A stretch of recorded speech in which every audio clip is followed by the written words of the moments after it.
I encountered a monstrous beast in the Bayou, a chilling creepypasta story on YouTube. Welcome to the enigmatic world of dark shadow. Step into the shadows, where mysteries unfold. Are you ready to embark on a journey like no other? Join us in the realm of dark shadow, where the unknown becomes an enticing adventure. Imagine a place where secrets are revealed, where the supernatural dances with the ordinary, and where curiosity leads you to the extraordinary. At Dark Shadow, we delve deep into the enigmatic and the unexplained, weaving captivating tales of the mysterious and the macabre. What awaits you? Thrilling stories, from spine-tingling ghost stories to mind-bending riddles. Our channel is a treasure trove of narratives that will leave you breathless. Unsolved Mysteries. Explore the unsolved cases that continue to baffle experts and uncover the truth behind these mind-boggling enigmas. Paranormal Encounters. Are you a believer? We'll take you on a journey to uncover the eerie, the supernatural, and the unexplainable. Visual excellence. Our videos are crafted with the utmost care to provide you with a visually stunning and immersive experience. Join our community. Dark Shadow is more than just a channel. It's a community of like-minded enthusiasts. Share your thoughts, theories, and experiences with fellow seekers of the unknown. It's time to dive in. Subscribe to Dark Shadow today and become a part of our ever-growing family of explorers, investigators, and lovers of the mysterious. Prepare to be captivated, to be thrilled, and to be left with questions that will keep you coming back for more. Don't just watch the shadows, become one with them. Subscribe now and be ready to embrace the enigma. Let's move on to the story. I was just a young child, maybe around 5 or 6 years old, when I first encountered it. It was a long time ago, but the memory remains etched in my mind like a vivid nightmare, or perhaps a half-forgotten dream. The exact location is now a blur, and the people present there were faceless and nameless, fading away with the passage of time. But none of that matters. What matters is the kelpie. It was during a scorching summer when I found myself playing near the bayou, not far from my grandmother's house. My mother had sent me there to escape the city smog and breathe in the fresh, humid air of the south. My grandmother, a tough old lady with Scottish roots, regaled me with tales of lochs and forests, filled with creatures both mystical and terrifying. I loved hearing about the sulkies, those beautiful seal women who could change shape at will, and I was equally fascinated by the darker story of the kelpie, shapeshifters who could take the form of a siren-like woman to lure sailors to their watery graves. But the one creature that fascinated me the most was the unicorn. Such a majestic and pure creature. Though I knew they were mere legends, I couldn't help but fantasize about encountering one. One sunny day, armed with a makeshift fishing pole, I ventured to the bayou, determined to catch a fish and impress my grandmother. I sat by the water's edge with a piece of uncooked bacon as bait, but my concentration was abruptly shattered by the enchanting sound of a fiddle playing a mysterious tune. I searched for the source, but found none. Yet I felt drawn to follow the melody. Leaving my fishing pole behind with the line still in the water, I cautiously followed the sound until I stumbled upon a young man perched on a low-hanging tree limb, suspended just above the mirror-like surface of the water. He played a haunting melody on his wooden fiddle, and the white strings seemed to glow in the faint morning light. When he saw me, he smiled. Wordless communication passing between us as he beckoned for me to sit on the mossy bank. He continued to play, and the music was enchanting. But after the song ended, he made an unusual request. He gestured for me to enter the water, going deeper, as if to share a secret. Like a whisper in my ear, I hesitated, for my mother had always warned me to stay away from the water since I couldn't swim. I reluctantly removed my shoes and let my legs dangle in the cool water, all the while he played another song. When he finished, he beckoned again for me to come closer, deeper into the water, but I shook my head, bound by the promise I'd made to my mother to stay on the bank. The young fiddler's disappointment was evident as he sighed and, without a splash, rolled off the branch and into the dark water, never to resurface. That day, I returned to my grandmother's house, having forgotten my fishing pole by the water's edge. To my surprise, there was a tiny minnow hooked on the paper clip. I almost told my grandmother about the strange encounter with the young fiddler, but I hesitated. She would likely dismiss it as nonsense, so I kept it to myself.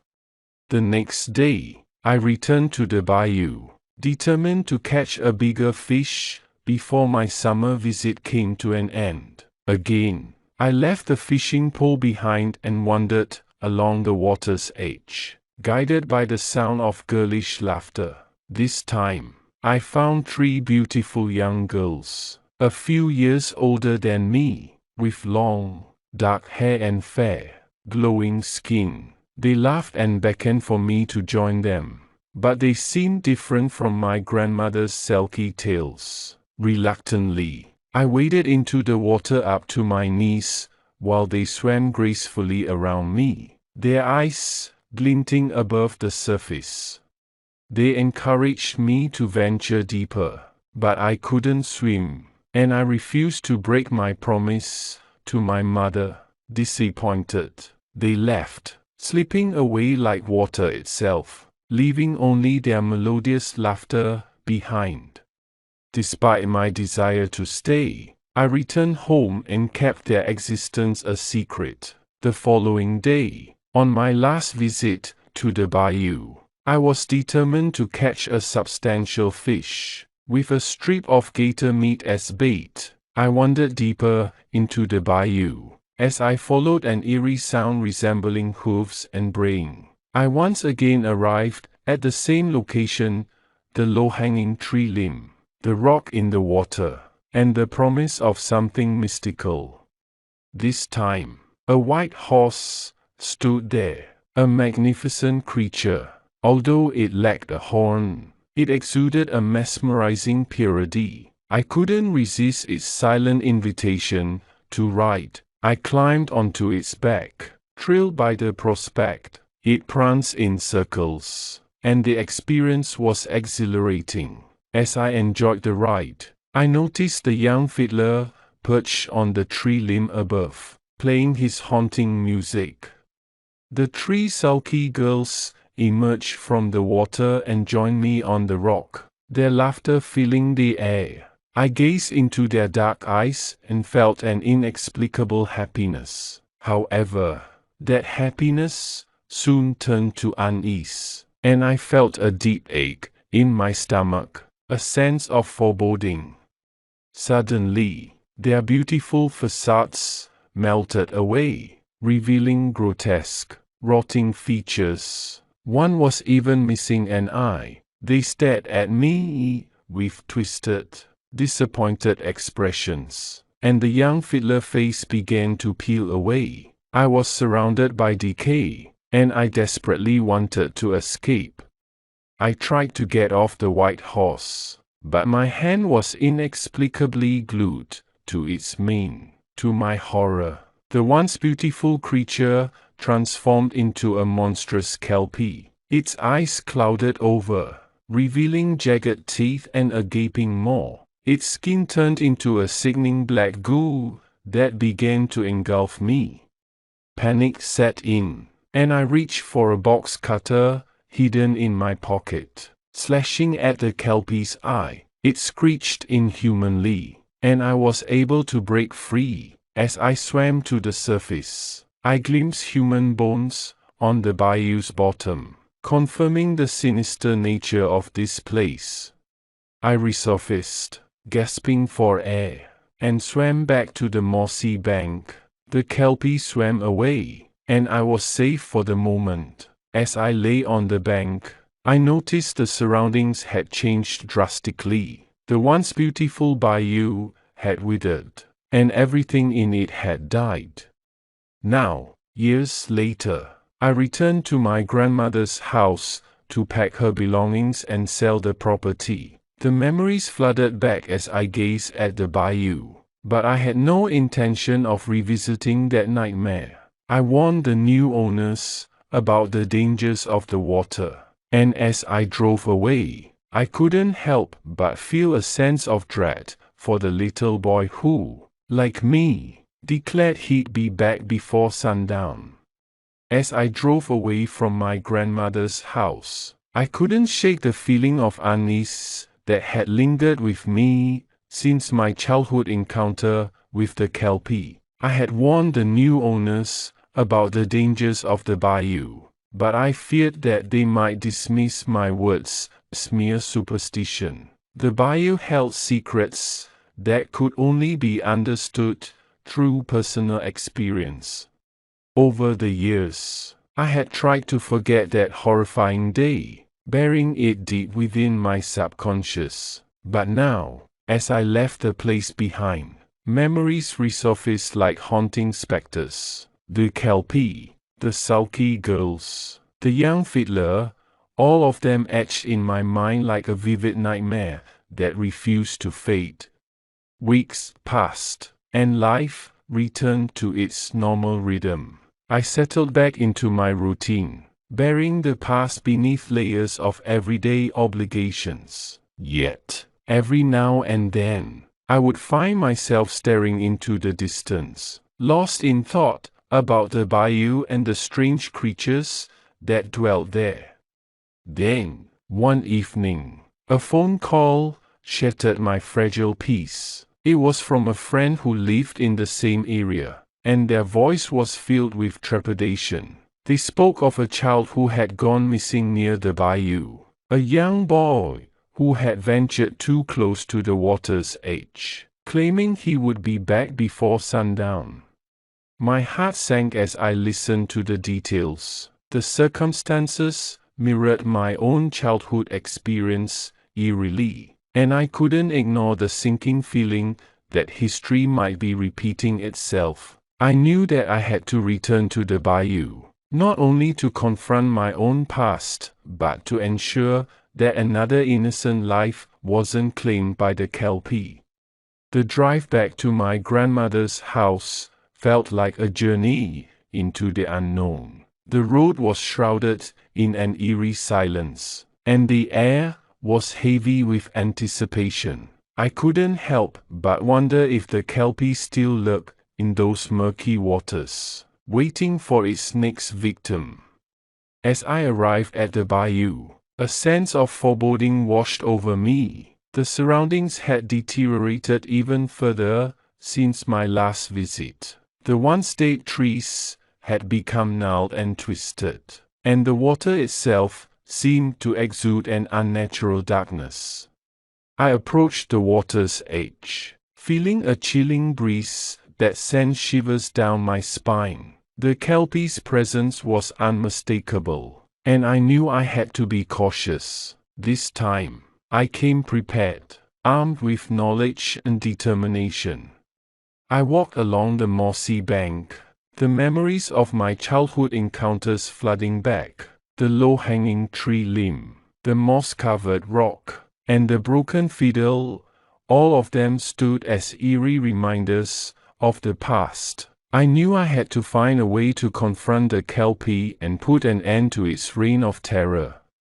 The day wore on, and the sun began its descent toward the horizon. I felt a growing sense of urgency, knowing that time was running out for the missing child. With each step I took, the kelpie's influence seemed to grow stronger, like a malevolent force, drawing me deeper into its grasp.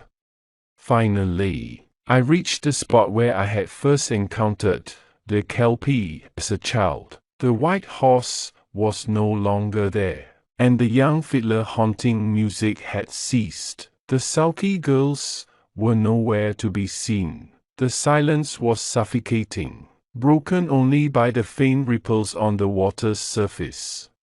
Then, I spotted it, a glimmer of movement, a shadow beneath the water. The kelpie was still here, lurking, waiting for its prey. I knew I had to act quickly. With trembling hands, I retrieved the box cutter from my pocket. I waded into the water, determined to confront the kelpie and free the missing child. The black, oily surface of the water seemed to resist me, as if it were a living entity, but I pressed on. I reached the kelpie and slashed at its eye once more. It screeched in agony, but this time, I didn't relent. With each cut, I could feel its grip on me weakening. The kelpie's form began to disintegrate, dissolving into the water like a malevolent specter. As the kelpie's influence waned, I swam to the surface, gasping for breath. I had triumphed over the ancient evil that had haunted the bayou for generations. The waters grew calm, and the surroundings began to transform. The bayou, once a place of darkness and decay, now seemed to breathe with renewed life. I crawled back onto the mossy bank, exhausted but victorious. The kelpie was no more, and the missing child was safe. As I looked around, I saw a glimmer of hope in the rejuvenated bayou.